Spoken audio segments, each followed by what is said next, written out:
you're only using one part of the brain, the static labyrinths.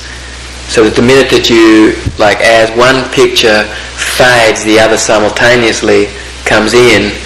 This is a stronger way to join these two things together in your brain.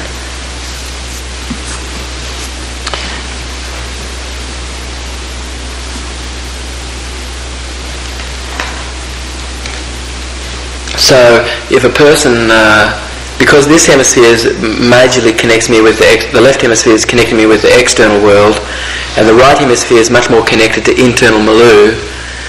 When a person comes back into their language, it's connecting them again with the external world. Not only that, but the language is taking them into a hemisphere which is involving pleasure. This hemisphere, majorly is involved in pleasure, because there's a structure here going in through here, which is majorly involved in the sequencing of flow through the temporal region. And there's a major region in the right hemisphere, in the temporal region, which is involved in the mediation of aversion. So it's possible when someone's feeling averse that they go so much into themselves, and there's a defective pleasure system, it's possible for this person to hallucinate, to hear a sound inside their head and imagine as if that's occurred outside, because the boundary of themself, has been dissolved. Because it's this hemisphere which connects us with the external world and enables us to feel that boundary of where we finish and where our body is. So if somebody goes into their right hemisphere, feels inhibited, it's possible for them to lose touch with the external world. So when you're up there on the elements, it'll be a good idea for you to feel that you're balanced and connected to things. And the way to stabilise, deranged behaviour sometimes is to read or to talk about something, or go more into the external world again. That way, harnessing the left hemisphere. So an internal focus competes for external focus. You understanding that? So, one day, this woman, she was unable to see something in front of her. And the reason why she was unable to see something in front of her was because she had this picture inside that totally was taking up space for what it would be that she would be seeing in front of her. So internal competes for endogenous activity, competes for exogenous activity, because they share neurology at some levels of the brain. The vestibular system takes us into, taking us introspection or taking us into our expressive self, external. And it can happen right there in the brainstem. The vestibular system is the first sense to form. Something, it would be a good idea to read through the vestibular paper. Maybe you need to read it 3-4 times. But I would say there's stuff in there that really is enabling us to understand how we process memory. And Dave? How do you separate them from that preoccupied state and internal preoccupied state? If they're visualized to the internally? Yes. How do you kind of separate them from that and bring that to the external? Well, first of all, harnessing the person's will. What is it the person wants? Because let's say you're working with someone who's that jealous or something of their mate or something, I don't know. So the thing would be that the person's got like visual images of stuff happening, right, which is really not happening at all, but happening inside the brain, okay? So it really depends on the situation. You would be in need of harnessing this person's will. Good idea to feel like you can lie down and really relax, and that'll be excellent. So really, first of all, harnessing the person's will. What is it that you want? And kind of really working with the person's will to move them toward something which is noticing something on the outside. So, for instance, Zephyr, last time round, it was the time before, she'd kind of been going through this little bit of a phase where she was kind of down and out a little bit. I guess Dad had gone away for a little while or something like that, and she kind of was feeling a little... And plus she just got into school, and she was going through this phase of whether she was liked or not and that, Anyway, so we were in the hot tub out here, the back here. And anyway, so she says to Michaela, "Oh, you don't like me," like this. And Michaela's going, "Oh, yes I do, yes I do." like this, and Zephyr was going, no, you don't, because you, and then she says something or other, right? And I noticed that Zephyr's really inside herself incredibly, and she's not noticed at all that Michaela's going, oh, no, I really like you, you know, and Zephyr's totally ignoring. She's not even heard, not even seen what it was that Michaela's done, right? And so then I said, Zephyr, I said, look at what Michaela has said to you. What has Michaela said to you? Zephyr is noticing then Michaela, and I said, good idea, really, to notice what it is that Michaela is saying to you, because what I'm hearing that she's saying is that she really likes you as a friend, and what you've been doing is there's been something that's been going on inside. It's a good idea to notice those things that's happening on the outside, you know, and really impress that, upon her. Pretty much after that, there were some other things I said to her, but pretty much after that she really came out of herself, and she started to be back into her old self again, actually. So the endogenous opiates are the ones that are released more when we are externally focused? Endogenous, not necessarily. No, not necessarily. Endogenous opiates are those opiates naturally that we have occurring inside us, which are our pleasure transmitters. Quite possibly, it's possible to be in introspection and have the pleasure. I think that's what I'm clarifying today. Yes. This whole...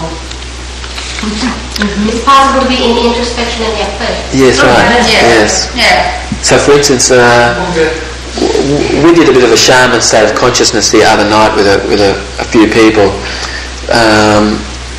There were moments where you were in introspection, really in introspection, actually feeling inside and feeling excellent and feeling your heart energy. And so then endogenous opiates really would have been pumping quite incredibly during that period of time. Yeah. So sometimes you can get an idea of how, when somebody would lay something out, that's involving more of a right hemisphere function, right? That the right hemisphere is involved more in the horizontal, whereas the left hemisphere is more involved in the vertical, standing up, right? And so somebody who leaves things in stacks, you know, this person's kind of really in a left brain mode. Somebody who kind of lays things out like this person's much more in a right hemisphere mode. It's a good idea to make sure that you're using direction, and direction is a vestibular predicate, right? It's a good idea to be making sure that the person's moving toward, using direction this way, they're moving toward those things that they like, bring into themselves, and they're bringing in close those things that they love. Okay, and they're using direction this way. Now, when the direction's flipped, this is usually when phobias, this is what creates phobias. When someone's bringing something in close to them that's horrific. When they're moving towards stuff that's, foul.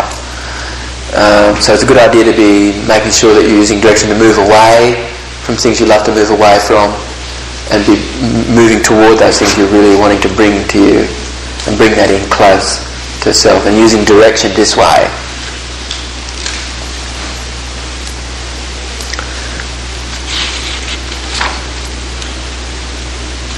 So sometimes also too, you can use an off-balancing strategy.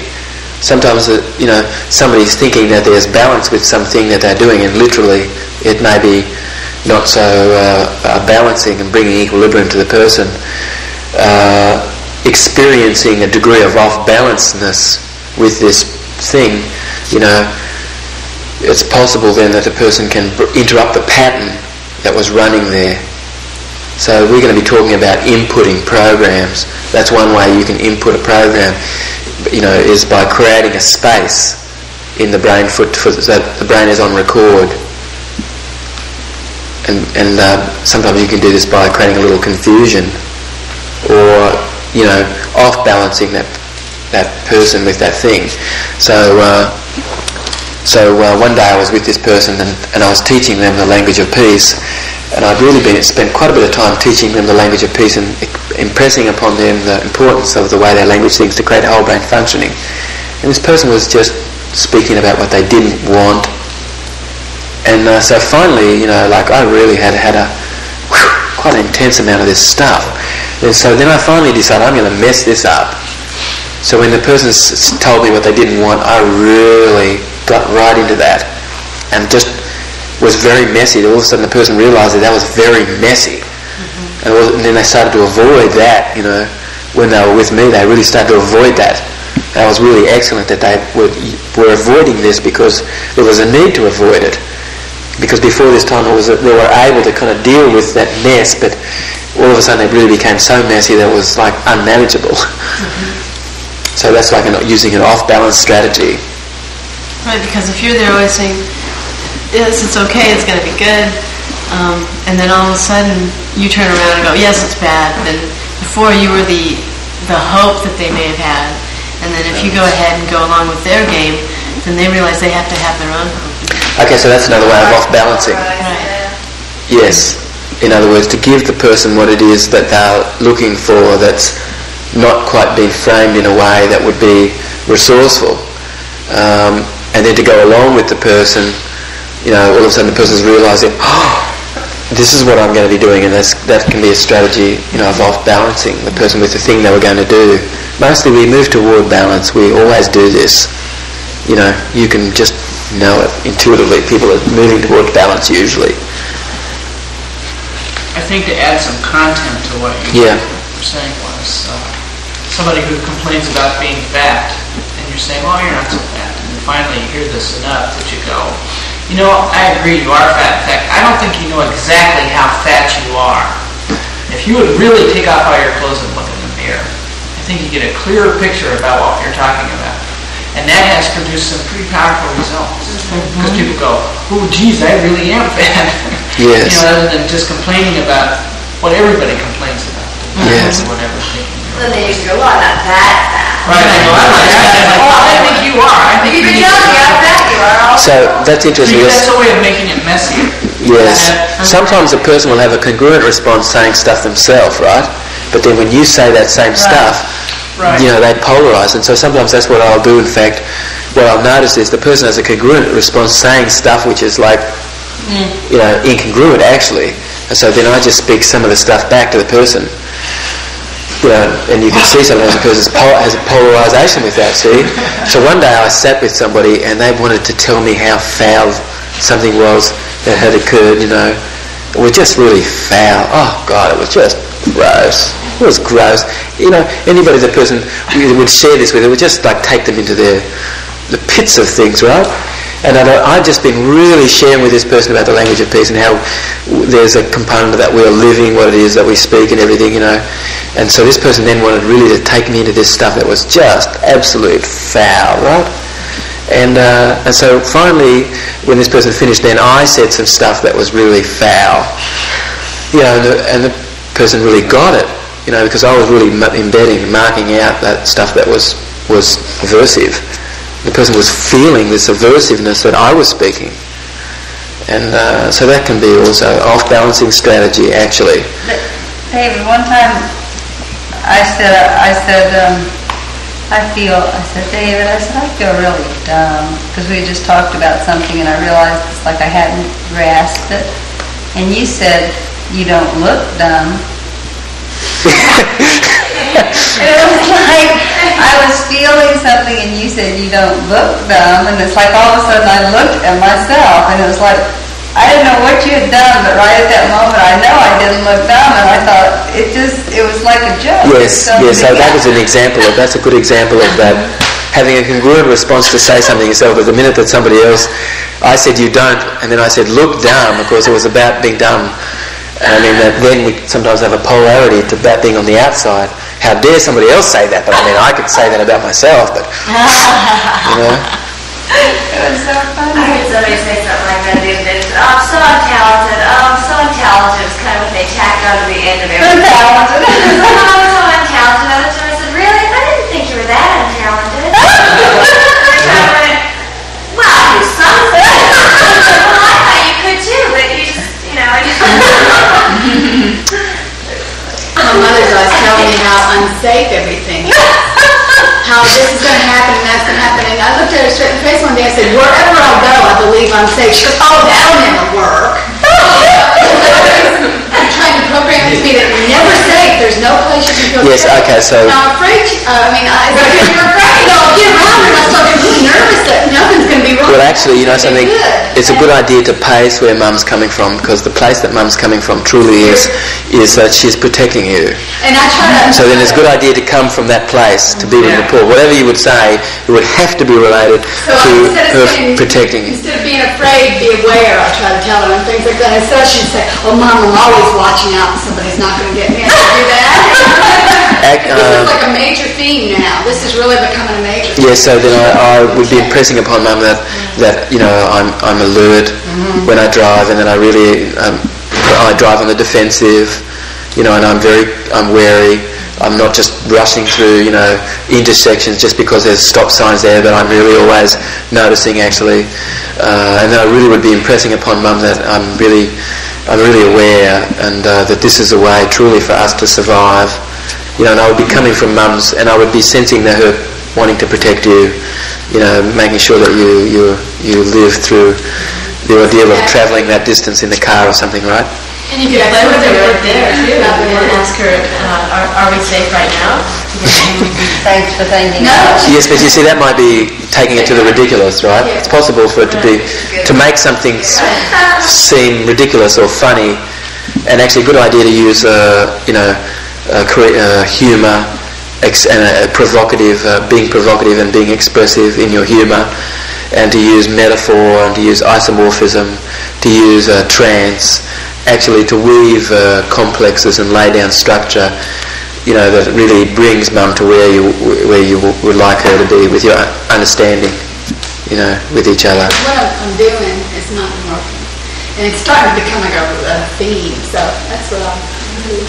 Yeah, so good idea to respect Mum's feelings, her intent, her heartfelt intent that things are well. I know it's because she's my mom that she has to emphasize this more than she would with her friend. You know, with her friend, she wouldn't affect her that much. Well, John's mother's the same way. Yeah, she's incredible. She's incredible. Yeah, my father had a mother that was exactly that way. Well, and what John used to always tell us Exactly. when we'd be leaving. See, Dad and Mom are both only children, so of course my grandmother was overprotective that something was going to happen to her only son.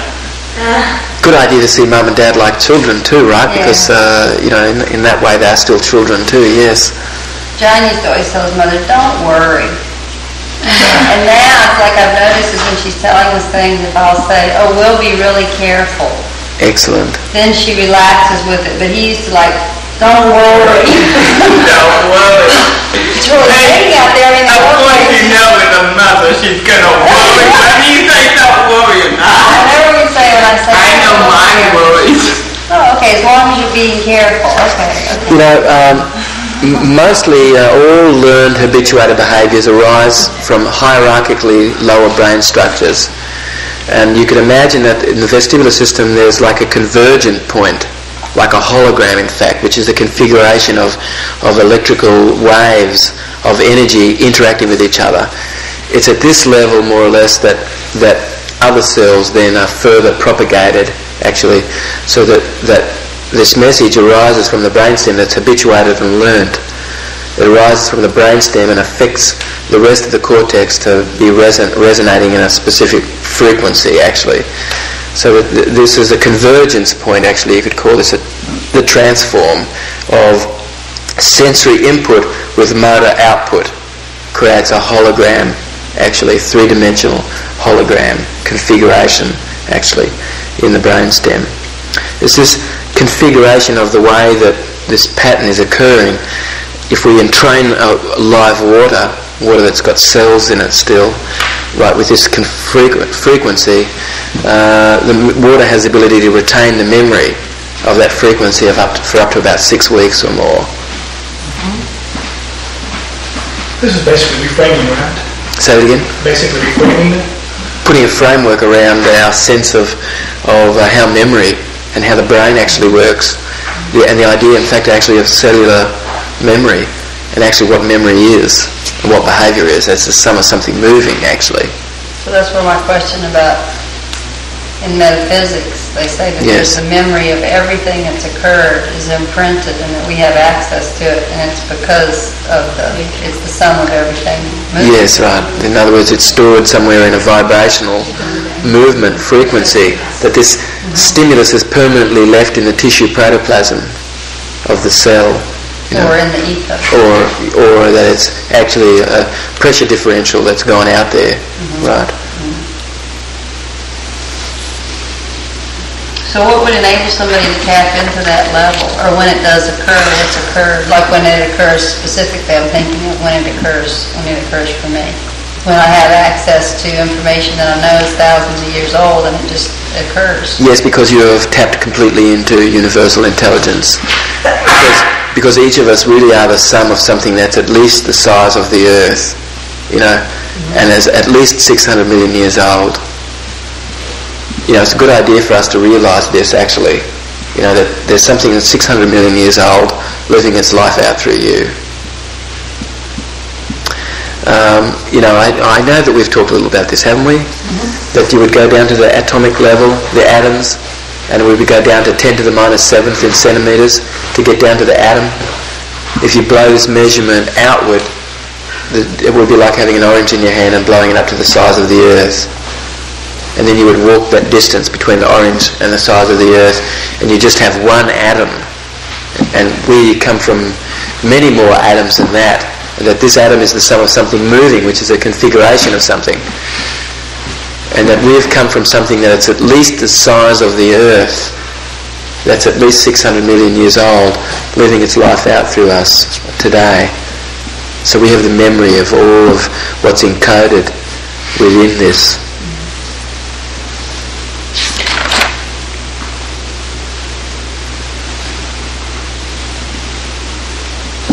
So most states occur because a person is unable to access a sense that they ordinarily would be accessing, okay? The vestibular system has been overloaded, and so then it knocks out one sense, okay?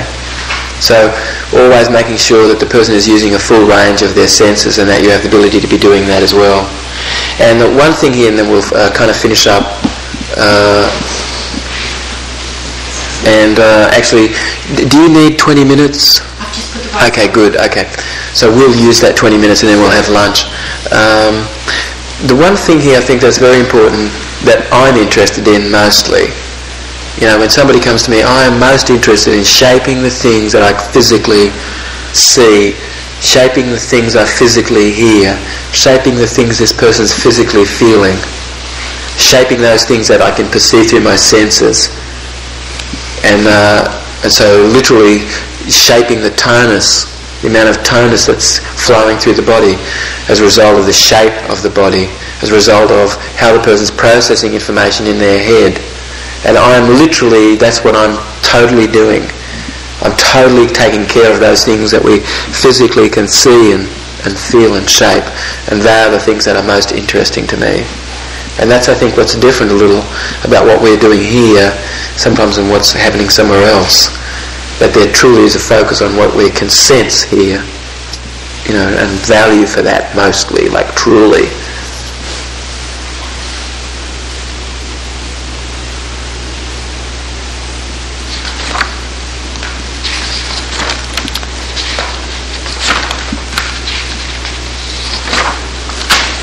So it'd be a good idea to make sure that you have the ability to read through this vestibular paper again.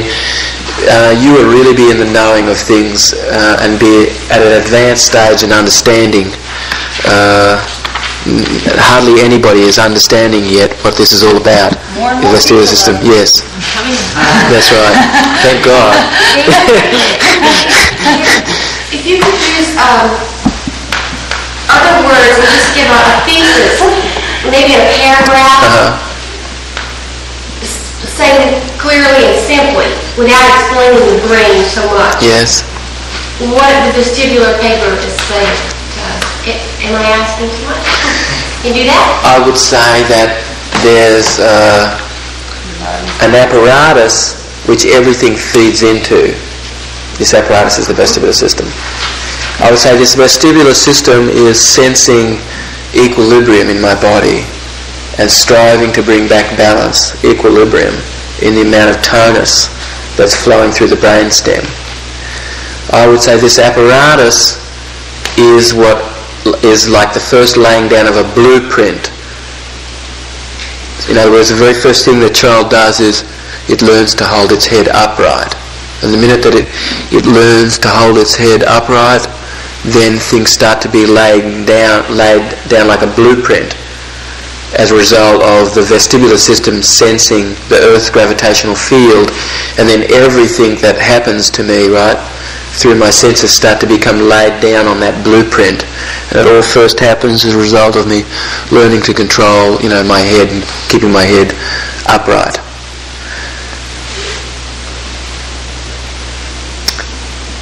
So this apparatus is what enables us the degrees of robustness in a state.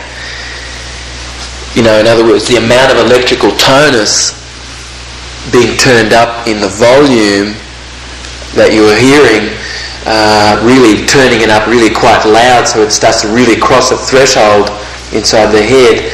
Turning the volume, turn is a vestibular predicate, to turn. So that's a main drive word fitted into the behaviour. So that's mostly what I'm doing. So I worked with someone over the phone the other night, and majorly I was fitting in vestibular words into this person's head. These words are what are driving the main unit of the brain to go forward, to bring to you what it is that you want, to move away from that stuff in the past. That you are starting to feel a sense of equilibrium coming back into coming back. What enables me to know where back is and what front is, that's vestibular. These words are main drive words. It's like having a transmission and putting the engine into third gear. Putting the engine into third gear would be like using a word, a vestibular predicate. To move out, to bring in, to move through, to go beyond, to go in to the future. All of these words are major words driving the brain, the units of the brain. So when I turn the volume up is the vestibular, and this is what's enabling the tonus of the brain. To turn the brightness up visually, that's creating greater degree of tonus in the brain. To turn the brightness down, to turn the sound down.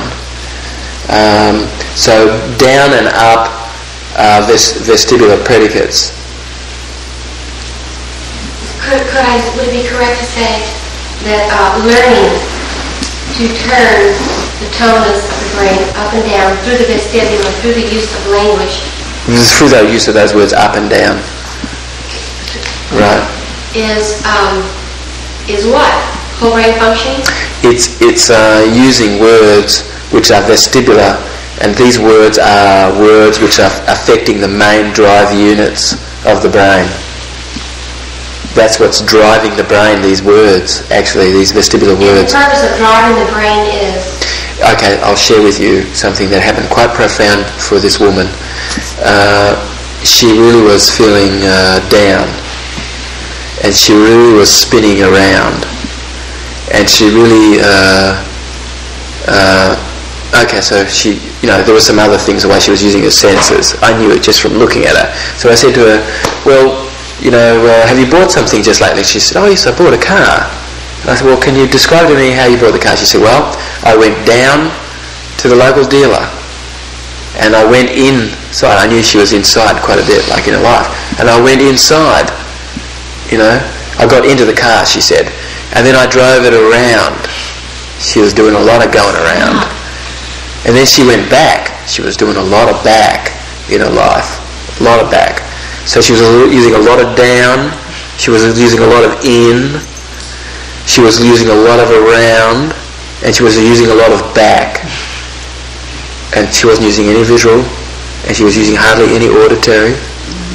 She was using mainly kinesthetic vestibular predicates. So I just was quick as a flash. She was telling me how she bought this car, and there it was, her strategy totally. She goes down, she goes inside when she feels low, right? She starts spinning around inside, like this, going around and around and around, and she's mainly going back, looking like backward through life, mostly focused on stuff that's happened in the past. Here's was her strategy for buying a car, and here was the strategy that was happening for her in life. I just brought out those predicates. She was shocked because before this all happened, I said to her, well, I'm feeling that you've been feeling a little down lately. And she said, yes. And I said, you've been coping by going inside. And she said, yes. And I said, things have been spinning round and round and round quite a bit. She said, yes. And I said, and you've been sensing that things have really been going backward quite a bit. She said, yes. And then I just showed her what it was that she'd said to me in her way of buying the car. And here was this strategy totally.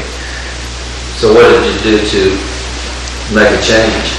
I said, how does it feel like when you're feeling up and you're feeling high rather than low and down? She went, of course I feel much better.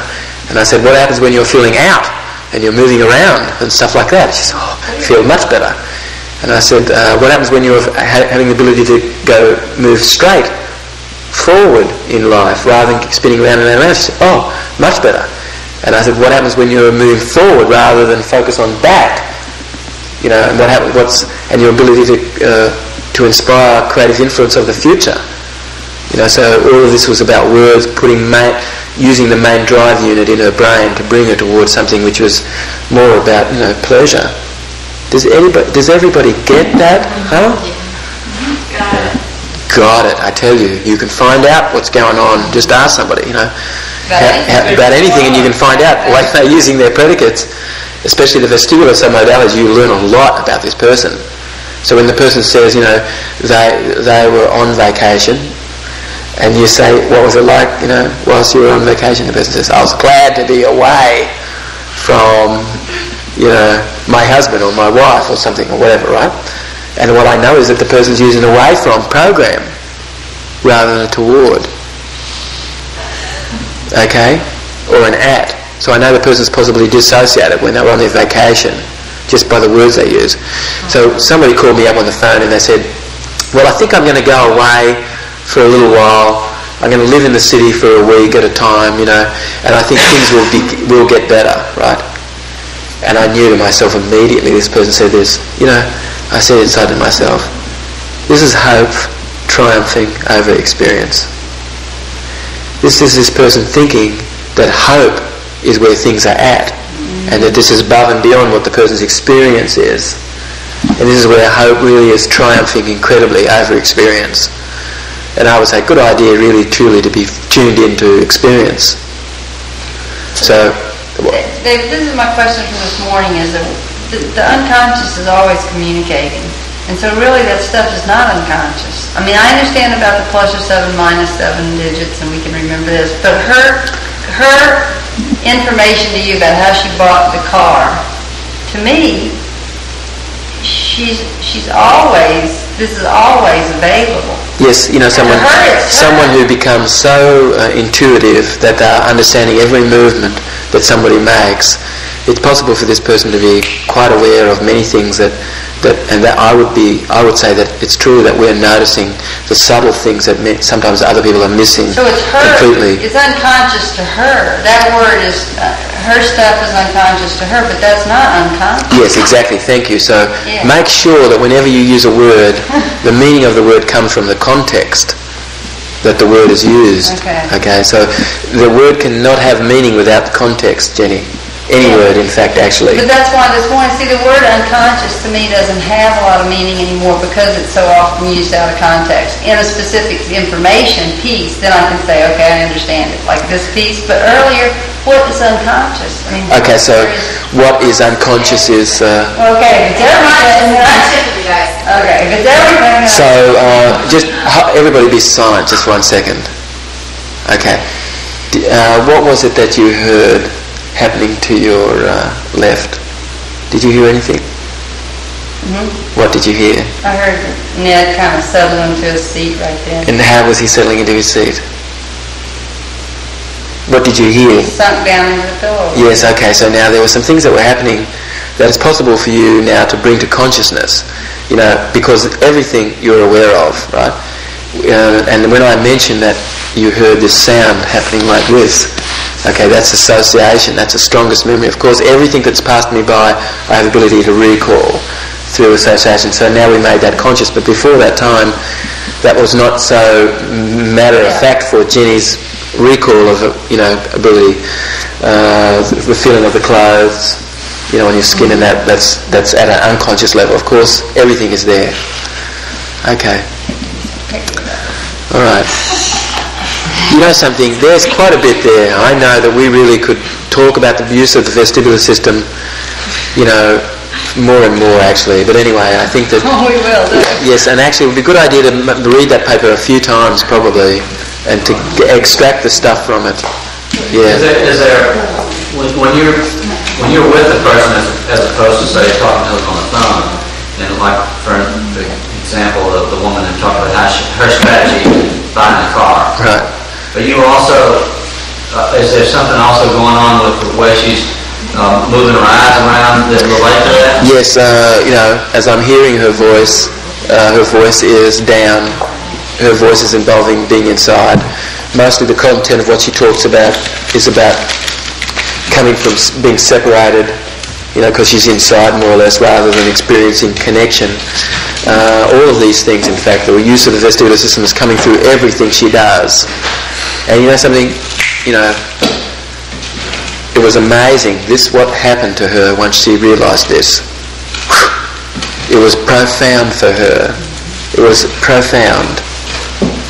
She realised. Pointing it out to her and then using other words. Yes. About forwarding and going straight and. She was amazed and she was delighted. She just was beaming incredibly, smiling with what she had found out. Right. Or did you use any information with her from the way she was doing her eyes around, whether she was, accessing visual memory? I knew she was in a stuck state. I'd been with her for a few days before she came, right? And I knew she was in a stuck state, mostly when she would be moving around the room, her eyes were relatively fixed. She had a cheerless kind of a happiness where she often was joking about stuff that was actually aversive, And so it was real evident to me the way she was using a vestibular system, and it was quite incredible that it was just exact like that. It came out, and I just was able to point that out to her. I think that one thing here before we break now for lunch, good idea whenever you're teaching something, the best way for this person to learn this thing that's new is to elicit some memory that the person has had, elicit some experience that's relevant to the learning. This is the strongest way learning occurs. So always then I'm focusing on what is it that the person has experienced that I can bring to bear that enables understanding. Because always it's possible to elicit this in the person. Whenever somebody's understanding something, it always is jiving with something the person's already understanding inside. So it might as well elicit that in the process of being a teacher. Like the groove's already there. Yes, right. I always imagine that the groove is there. I'm expecting the groove to be there. That this groove is excellent. That what this person's doing, no matter how pathological, whatever, that this person's doing that excellently.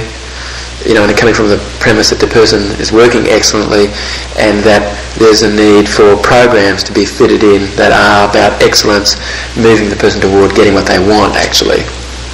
That's the main difference between what we're doing and what others are doing out there somewhat, that we're coming from the premise that everybody has what they are needing through this life with them, and that we're in need of harnessing this. All right, Kim? About that,